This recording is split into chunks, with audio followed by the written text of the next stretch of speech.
Hello, good day. Papakita namin ni Binjay yung 30mm foam bass guitar. Bound for Birac Catanduanes. All brown po yung kulay. Naka-tech bag, yung dalawang pocket natin. Ito yung big. Okay. Tsaka may extra pocket, yan. Makikita nyo yan. Okay. So, balik ko muna yung side release niya. So, yung dalawang tech bag or dalawang pocket, pwede nyo siya tanggalin. Ito yung isa. Okay, may extra pocket rin, dalawa. So yung isa, yung siding niya, naka 30mm foam pala ito yung bass guitar. Okay. So yung likuran. Okay, check nyo yung likuran niya. May extra pocket rin. Handle, plastic handle, backstrap, airflow, chest lock. Okay, para hindi mainit. Okay. So, pakita namin yung loob para may idea kayo ano yung style niya sa loob. Naka 30mm foam, solid foam. Yung yan, kikita nyo yung bumper. Okay, yung neckrest natin, hulma-hulma yung gitara dyan. So visor para hindi mabutas.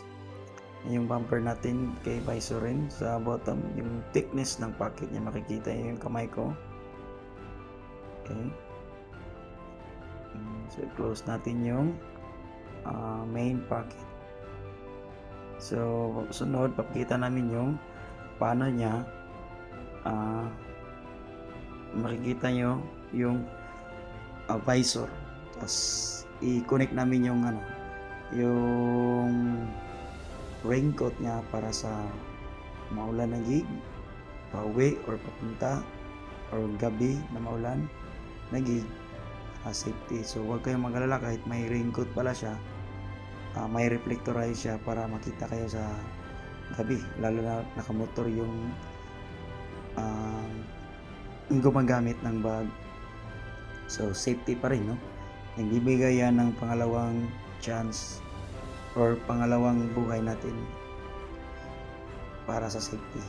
So isa pala akong safety officer dati rin, bago pumasok sa ganitong negosyo. So may reflectorize, makikita nyo. Tapos may tikita natin sa UBIC in case. We are based in Cebu, Philippines. We do shipping nationwide. Also, we will working for the worldwide. Hopefully, mag-success po kami. So, ito 30mm foam bound for Birac Catanduanes, Philippines. For bass guitar, jazz bass, pay bass size. So, ibabalik ko yung raincoat. Okay. Makikita nyo yan. Yun. So, easily. So, naka-zip siya. Zipper. Yan. Okay. Zip natin. Okay. Walang hassle. Right. Thank you. Rock and roll.